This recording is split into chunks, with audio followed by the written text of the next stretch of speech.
Here in my hand, I've got an object that is very important to the history of Knole.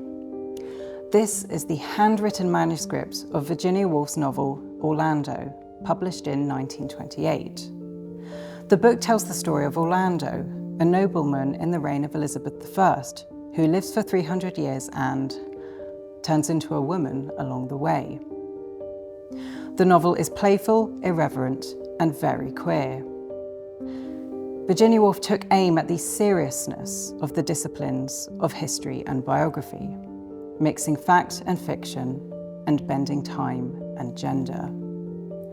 In doing so, she weaved Orlando into the history of Knole forever. But in order to understand how the manuscript ended up at Knole, we need to turn to one of Knole's most famous inhabitants, Vita Sackville-West. Knole was the ancestral home of Vita. She was a novelist, poet, and gardener, as well as the inspiration for Orlando. Vita and Virginia were friends and lovers, and Orlando is testament to their relationship. In the now oft-quoted quote, Vita's son Nigel called the novel the longest and most charming love letter in literature. As a token of her love, Virginia gifted the manuscript to Vita, and the inscription reads, Vita from Virginia, December the 6th, 1928. Virginia wrote the manuscript in her distinctive purple ink, a colour she reserved for her manuscripts, love letters, and diaries. Virginia was enamoured by what she saw as the romance of Vita's aristocratic family history, which spanned centuries and lined Knole's wood-panelled walls with family portraits. Vita had written her own family history, titled Knole and the Sackvilles, which Virginia liberally lifted parts from and transplanted into her own novel. What Virginia did in Orlando was take all of this history and condense it into one person, Orlando.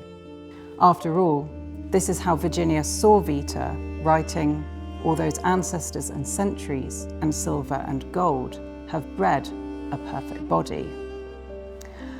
Now, Orlando is full of in-jokes and gossipy references to Vita's sometimes sensational life and family history, but it is as much about Knole as it is about Vita. In many ways, Orlando was a collaboration between Virginia, Vita, and Knole itself. Virginia went down to Knole especially to pick which of the many portraits she wanted to illustrate the novel's cast of colourful characters, and Vita was photographed for the novel herself, posing as Orlando. Violet Trefusis, Vita's childhood friend and later lover, once wrote that Vita belonged to Knole, to the courtyards, gables, galleries, to the prancing sculptured leopards, to the traditions, rites, and splendours. Vita may have belonged to Knole, but Knole did not belong to Vita. Under the rules of male primogeniture, the rules around inheritance in England in the early 1900s, Vita was prevented from inheriting Knole because she was born a girl. The loss of Knole is something she would mourn her entire life. Vita once said she would have given up her soul for Knole, and as late as the 1950s, she was lamenting having been born a daughter instead of a son.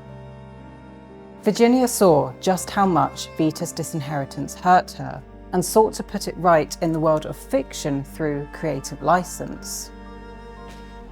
In Orlando, Vita as Orlando gets to inherit the ancestral home. For Vita, this was the birthright she felt she was denied.